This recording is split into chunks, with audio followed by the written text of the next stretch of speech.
Kenali ciri-ciri kiprok atau regulator motor rekan-rekan atau teman-teman sudah bermasalah. Karena kalau kiprok atau regulator sudah bermasalah bisa menyebabkan baterai cepat tekor.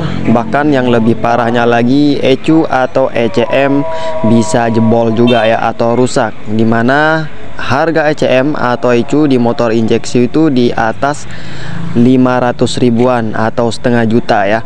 Kalau ndak akinya tekor, ya ECU-nya yang dihantam ya. Kalau kita total, kita ganti regulator, baterai, lalu ECU, itu harganya tembus di 1 juta lebih rekan-rekan ya. Berlaku untuk motor Yamaha mulai dari Mio J, Mio Soul GT, Mio M3 ya. Lalu Pixen lama, Pixen new. Kemudian kalau untuk motor Honda, yaitu berlaku untuk Beat starter kasar, lalu motor Perza ya, CRF. Nah itu yang harus diwaspadai ya. Kenali dulu ciri-ciri kiproknya yang sudah bermasalah biar nanti tidak menguras kantong ya. Kalau kiproknya atau regulatornya sudah bermasalah, disarankan langsung saja diganti ya, jangan sampai dibiarkan rekan-rekan. Oke, simak terus videonya, jangan sampai di skip-skip. Assalamualaikum warahmatullahi wabarakatuh, rekan-rekan atau kawan-kawan sesama mekanik pemula dimanapun Anda berada. Alhamdulillah di kesempatan video kali ini kami akan mencoba membahas mengenai regulator atau kiprok ya. Ciri-ciri kiprok yang sudah bermasalah.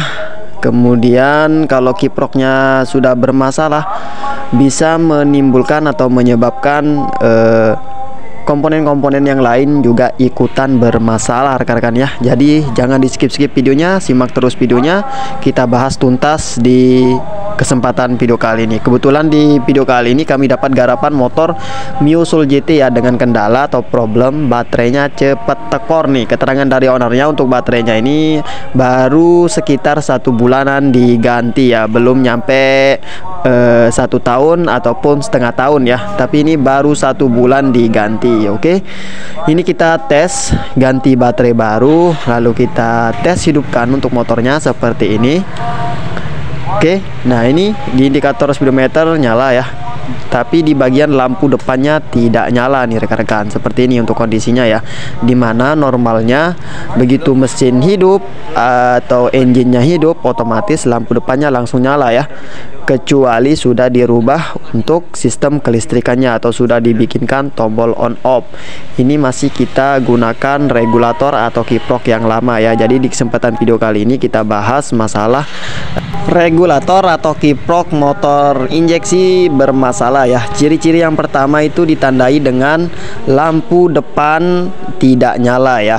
Nah ini di motor Mio Soul GT, begitu kita hidupkan untuk motornya, ini masih kita gunakan regulator yang lama ya, bawaan motornya. Kita hidupkan motornya, untuk kelistrikannya masih standar ya, belum diubah-ubah. Nah di bagian lampu depannya tidak nyala rekan-rekan. Kemudian kalau kiprok sudah bermasalah, itu ciri-ciri yang kedua ditandai dengan baterainya sering ngedrop ya, sering gonta-ganti baterai. Bisa rekan-rekan curigai di bagian kiproknya yang sudah bermasalah ya. Nah kalau kita cek di bagian bolam lampu depannya ini masih aman ya, masih belum putus ataupun belum hitam. Nah coba kita mau pasangkan dulu nih regulator atau kiprok yang baru ya. Nah kiprok yang masih bagus itu seperti apa sih? Nah simak terus videonya ya. Oke, ini coba kita pasang kiprok yang baru ya. Nah seperti ini, kita lepaskan saja lalu kita pasangkan untuk kiprok yang baru ya. Nah karena nih kita pakai kiprok yang lama tadi, lampu depannya tidak nyala ya. Nah ini kiprok yang lama, kita simpan, kita pasang regulator atau kiprok yang baru ya. Kita double starter seperti ini. Nah ini lampu depannya langsung nyala rekan-rekan. Oke, semoga bisa dipahami ya ciri-ciri atau ciri-ciri kiprok yang sudah bermasalah itu seperti apa. Yang pertama kan tadi ciri-cirinya itu di bagian lampu depan tidak nyala. Lalu yang kedua ciri-cirinya itu sering gonta-ganti baterai ya, karena untuk motor Mio Soul GT itu kan tidak bisa hidup tanpa baterai yang normal. Kalau sudah sering sekali gonta-ganti baterai ya, Belum genap 1 bulan baterainya sudah ngedrop atau akinya sudah minta ganti lagi ya. Nah, kalau sudah begitu bisa rekan-rekan curigai di bagian regulator atau kiproknya ini sudah bermasalah ya. Kesimpulannya, kiprok yang sudah bermasalah itu ditandai dengan lampu depan tidak nyala. Nah, kalau lampu depannya nyala begitu kita blayer ya, nah, lampu depannya langsung putus, berarti fix kiproknya sudah bermasalah ya. Oke.